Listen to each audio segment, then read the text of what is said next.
students, I am Madhumita. Welcome to my channel. Students, आज long awaited topic करवा रही हूँ idioms and phrases, ठीक है? And of course exam oriented होगा और मैं square related idioms and phrases आज कराऊंगी. क्या रिलेटेड? स्क्वायर. आप लोगों को पता है ये ज्योमेट्रिकल शेप स्क्वायर क्या होता है? यस, सो स्क्वायर रिलेटेड आज मैं कराऊंगी. स्टूडेंट्स, आप लोगों को तो ये पता है ना स्क्वायर का फीचर क्या है? सारा साइड्स इक्वल होता है और सारे एंगल्स 90 डिग्री पे होते हैं, यानी कि सारा साइड्स बराबर है ना students? All the sides are equal है ना? A B, B C, C D, A D, सारे साइड्स इक्वल है और सारा एंगल 90 डिग्री है. तो हम ऐसा सोचते हैं आज जो स्क्वायर रिलेटेड करेंगे कि that means they are all in agreement. सारे बराबर है साइड्स, यानी कि दे एग्री. क्लियर है? ऐसा कॉन्सेप्ट लेके चलते हैं. इसलिए अधिकतर आप देखोगे जो भी स्क्वायर वाला इडियम्स होते हैं ना, it will give you a sense of agreement, कुछ फेयरनेस दिखाएगा, ऑनेस्टी दिखाएगा, ईमानदारी, इस टाइप से होगा. क्यों? सारा कुछ बराबर होता है, राइट होता है, सारा कुछ एग्री करेगा. क्लियर है? अच्छा, so before you know, let us start with number 1. Suppose I say square answer, a square answer. तो चिल्ड्रन, ये स्क्वायर आंसर कैसा आंसर होगा?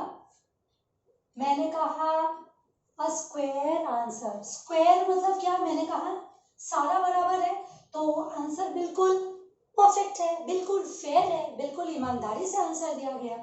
सो a square answer is an honest answer. Clear है? It's an honest answer. Square answer क्या होता है? Honest answer. एक example करवा देती हूँ. इफ आई से Rahul gave a square answer to the tricky question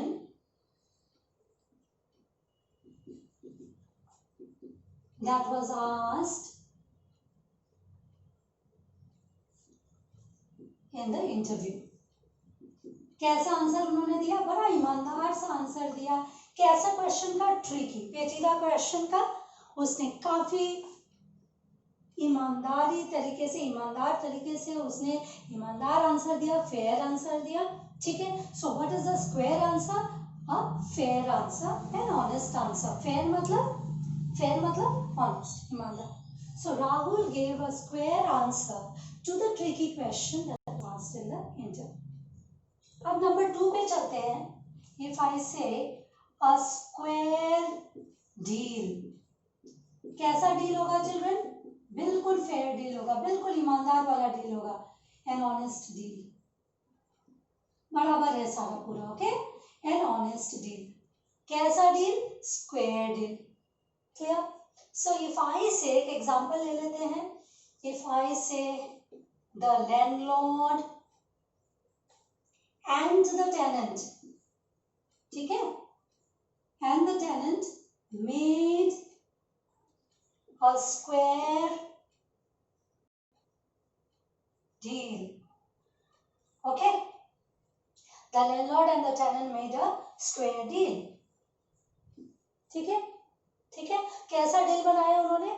square deal बनाया, ऑनेस्ट डील बनाया. Okay, and both of them were say happy about it. So कैसा deal? Square deal. Square deal कैसा deal होता है? Honest deal. Number 3, on the square. on the square, फिर से square. on the square मतलब फिर से honest. Okay, so on the square means honest.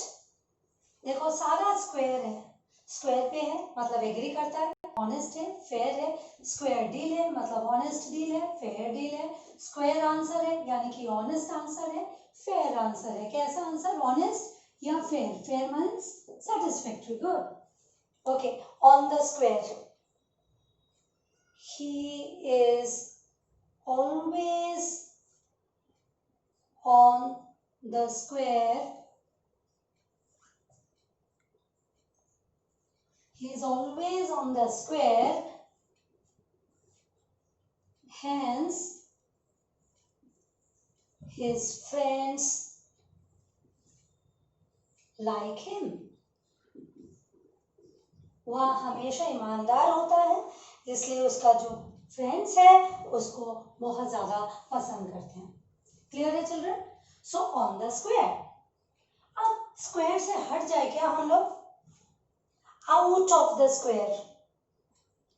Out of the square. मैंने कहा जब स्क्वायर में रहेंगे सारा साइड्स बराबर है, तो सारा साइड्स बराबर है और एग्रीमेंट में रहते हैं ना, सब कुछ बराबर, ख्यालात बराबर, आंसर बराबर, डीलिंग बराबर. ओके, बट हम अभी स्क्वायर से अगर आउट हो जाते हैं, हट जाते हैं स्क्वायर से, यानी कि अब एग्रीमेंट में हम नहीं रहते हैं. ठीक है? So out of the square means not in agreement. Not in agreement. Out of the square, not in agreement. Okay, एक एग्जाम्पल लिख लिया जाए. Yes, out of the square. Example,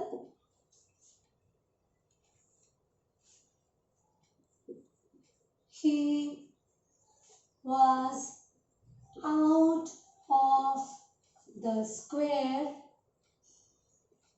with his brother on many issues.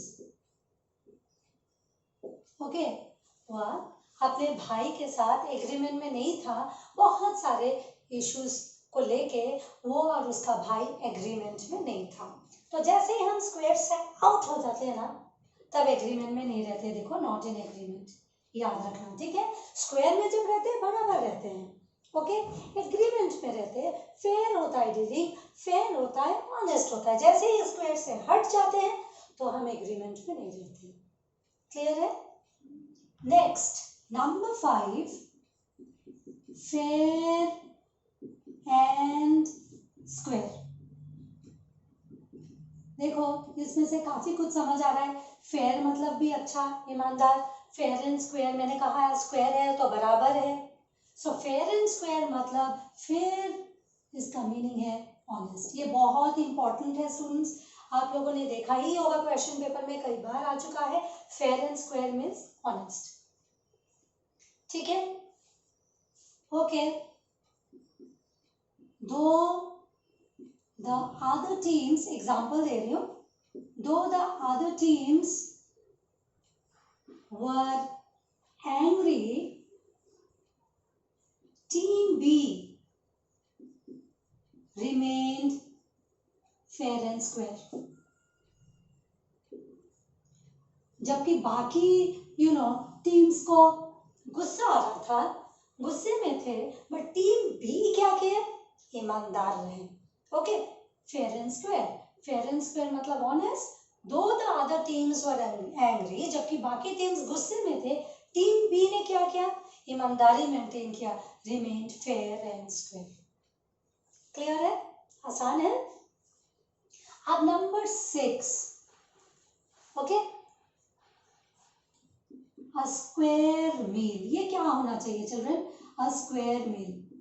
Children, मैंने क्या कहा?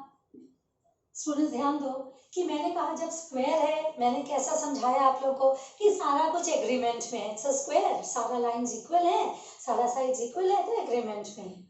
Square मील कैसा होगा? बराबर वाला मील होगा. It will be in right proportion.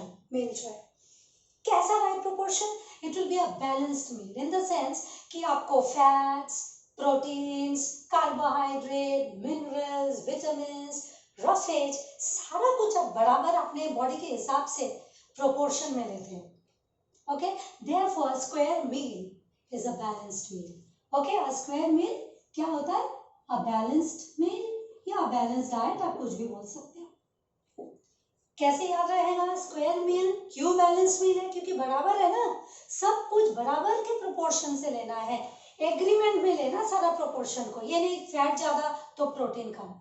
Okay, in right proportion, in right amount, आप मील को लेते हो, so that's a balanced meal. Clear? So it's a very interesting idioms and phrases। देखो सारे idioms and phrases ये बहुत interesting है। Square मील, तो हम क्या सेंटेंस यूज कर सकते हैं? Let us say this, we should take a square meal to remain healthy।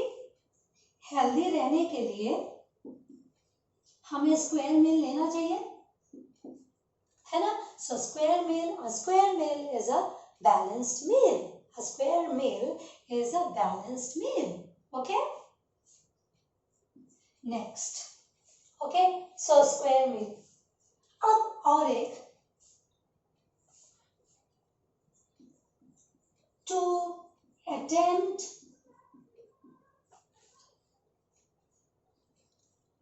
to attempt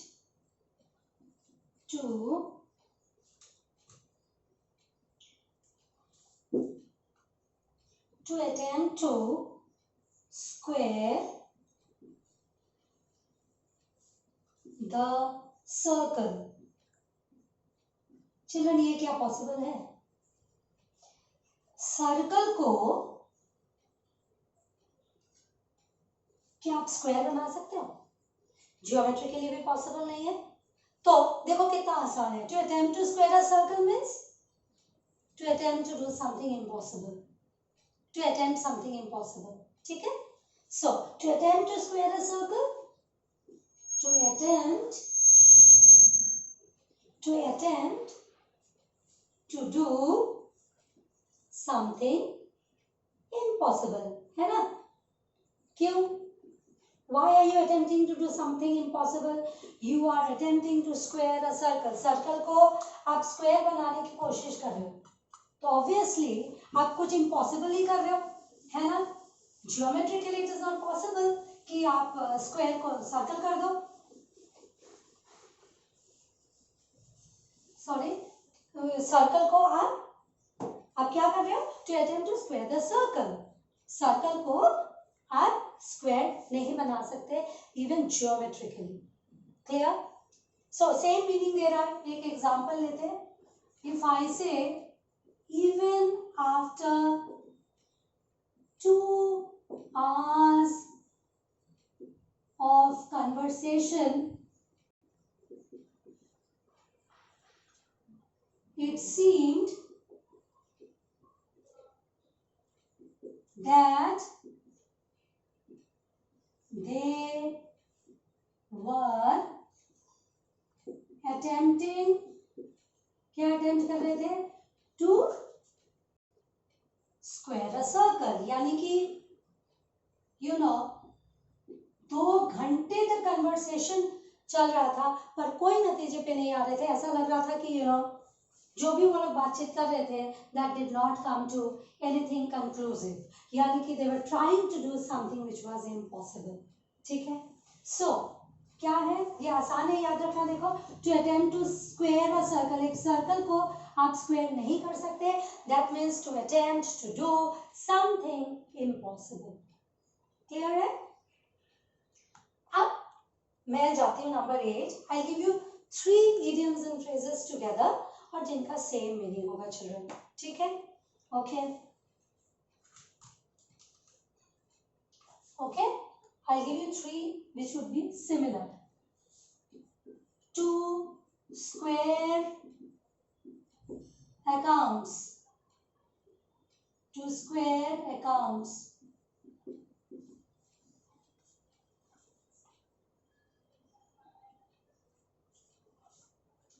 number 9, to call it a square। ठीक है? To call it a square।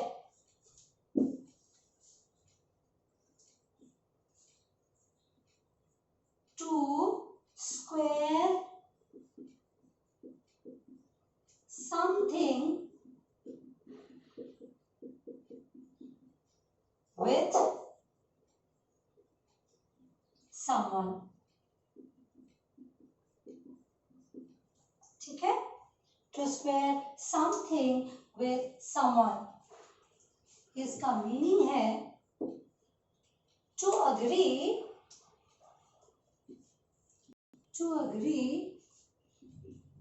that neither person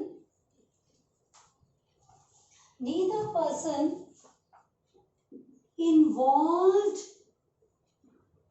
in a situation owes the other anything. लग रहा है बहुत बड़ी सी बात है, कुछ नहीं है, मैं समझा रही हूँ. Involved in a situation owes the other anything. Students, आप लोग को याद होगा जब मैं नाउन का चैप्टर करवा रही थी, ईदर नीदर के बारे में बताया था. ईदर नीदर मतलब हम टू नाउन्स को इन्वॉल्व करते हैं, जिसमें से दो मतलब ना तो ए ना बी. ईदर पॉजिटिव होता है, या तो ए या बी. ईदर नीदर मतलब ना तो ए ना बी, कोई टू पर्सन्स ए और बी है तो. अब इसका मतलब है to square accounts, to call it a square, to square something with someone, कुछ चीज को किसी चीज से अगर स्क्वायर करे, इन सबका मीनिंग है कि कोई किसी का ऋणी नहीं है. You know, to agree that neither person involved in a situation owes the other anything. Owe करना मतलब ऋणी होना, आभारी होना, भरदार होना. ठीक है, कोई किसी का, ना तो एक्स वाई का ऋणी है, ना वाई वाई एक्स का ऋणी है. कोई किसी को कुछ ओ नहीं करता है. क्यों नहीं करता? क्योंकि अकाउंट्स को आपने स्क्वायर कर दिया, बराबर कर दिया. ओके, फाइन, सेटल कर दिया अच्छा से. To call it a square, कोई भी चीज इट को, कोई भी चीज को इट को, नहीं तो ये अनटाइडी हो जाएगा देखने में. To call it a square, कोई भी चीज को हमने स्क्वायर कर दिया, यानी कि बिल्कुल सेटल कर दिया, बिल्कुल बराबर कर दिया. To square something with someone, कोई भी चीज किसी के साथ को हमने बिल्कुल बराबर कर दिया, बिल्कुल फाइन ट्यून कर दिया, बिल्कुल फेयर कर दिया. यानी कि ये तीनों का मीनिंग है कि हम किसी के साथ आभारी नहीं है, हम ऋणी नहीं है किसी का भी. ओके, क्लियर है? To square accounts, right. So if I say कोई एक एग्जांपल उठाती हूँ. To square accounts, the two brothers squared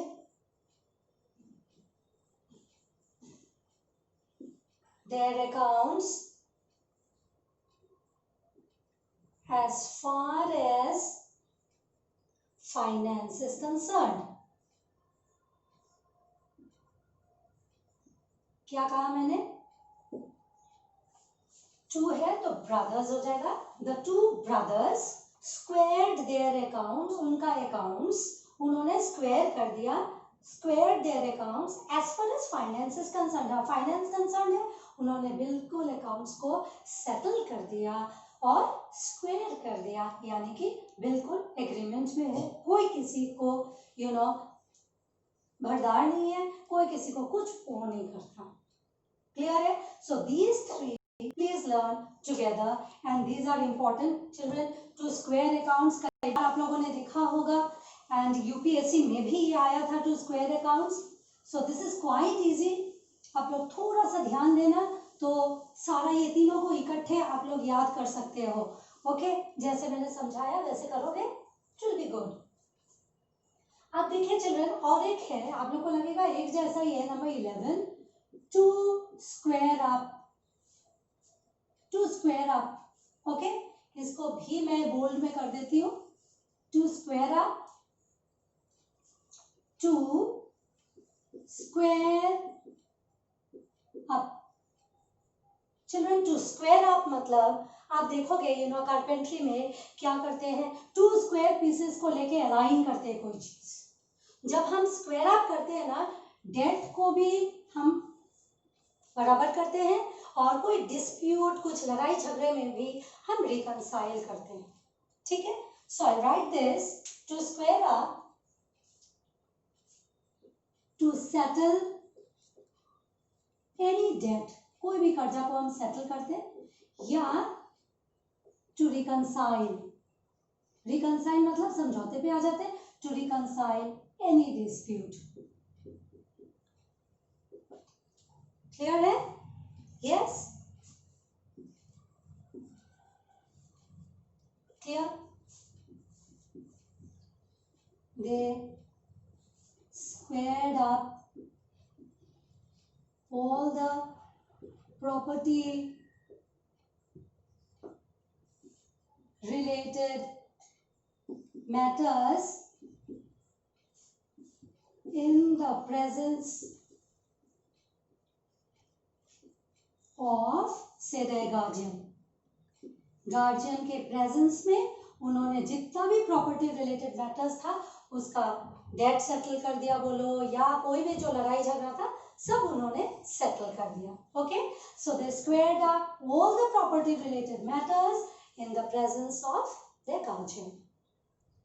clear है? स्क्वायर अप कर देना. अब number 12, to look at someone, to look at someone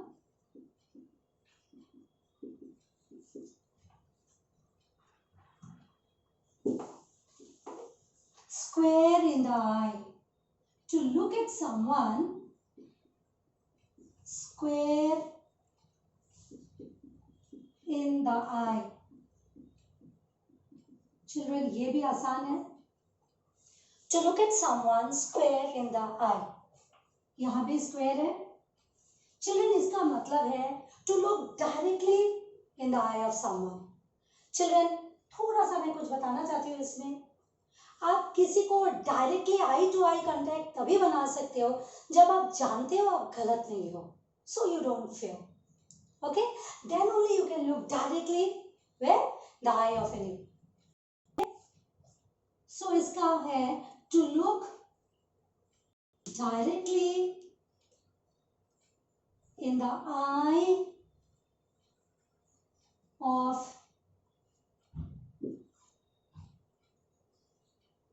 someone without any fear or embarrassment. Without any fear इतना लिख लेती हूँ. बिना डर के you look directly in the eye of. Okay? To look directly in the eye of, the eye of भी हो सकता है. To look directly in the eye of someone without any fear. Suppose I say the student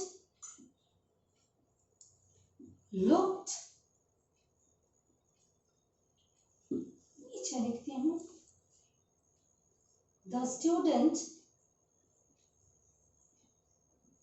looked at the principal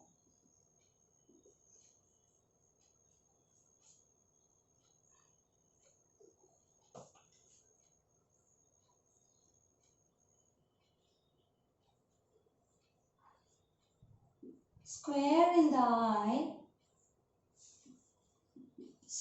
the eye because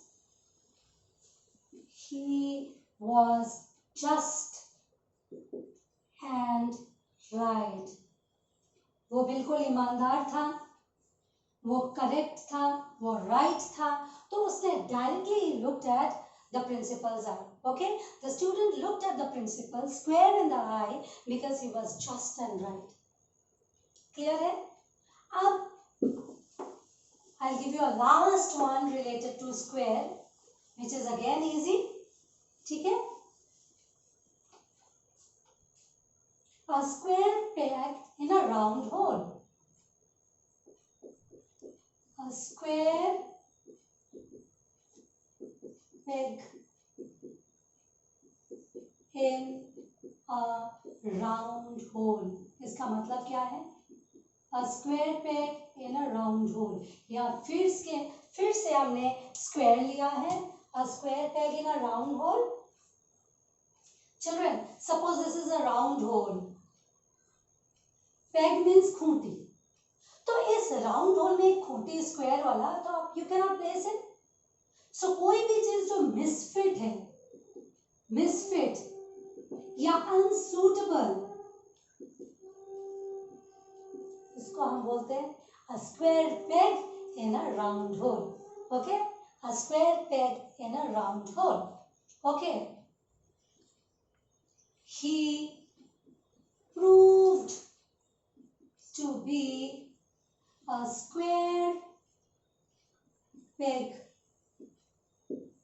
in a round hole in his new job. उसके new job में ना वो बिल्कुल misfit साबित हुआ. कैसे याद रखेंगे चिल्ड्रन? पेग मतलब खूंटी है. ये सर्कल में, राउंड होल में ये खूंटी you can not fit in. So ये मिसफिट है, ये अनसुटेबल है. क्लियर है? So you say he prove to be a square peg in a round hole in his new job. उसके न्यू जॉब में वो बिल्कुल मिसफिट हुआ. क्लियर है? तो चिल्ड्रन आज मैंने क्या किया, सारा स्क्वायर रिलेटेड डील किया है. ओके. सो जैसे मैंने कॉन्सेप्ट दिया बस ऐसे ही याद रखो कि स्क्वायर में सारे साइड्स इक्वल होते हैं.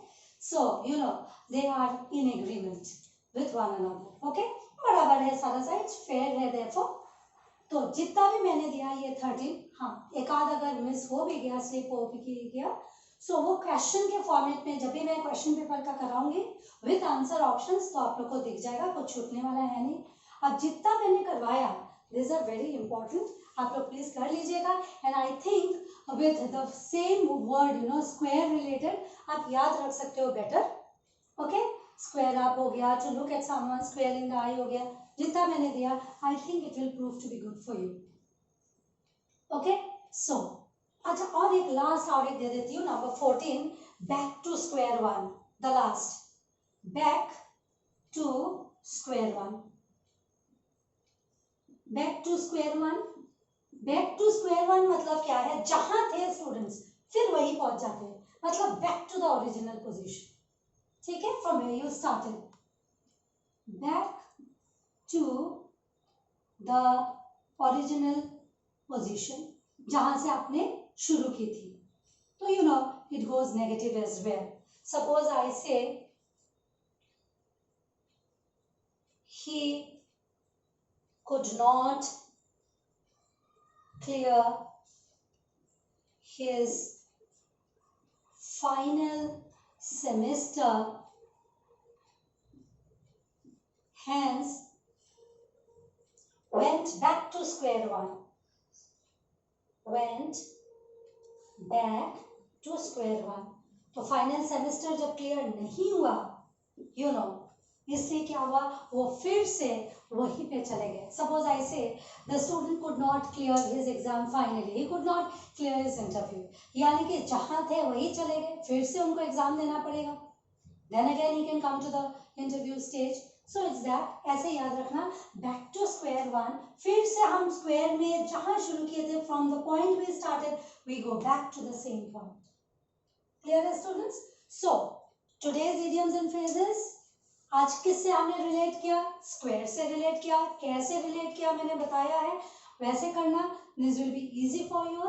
और इसमें से जितने भी मैंने किया है बस थोड़ा सा कॉन्सेप्ट को देखोगे you will get it. Okay. 2-3 बार इसको अच्छा से पढ़ लेना so that you learn it. This will be very useful. All of these will be very useful for your exam. ठीक है चलिए, कोई भी कंपटीशन के लिए हो, it will be helpful. So that's it children for today. I'll be coming up with more idioms and phrases. जैसे मैंने कहा questions भी मैं करवाते रहूँगी, error detection, idioms and phrases, vocabs, कुछ और root words भी कराऊँगी. Okay, so that's it. If you like it and find it useful, please share and subscribe.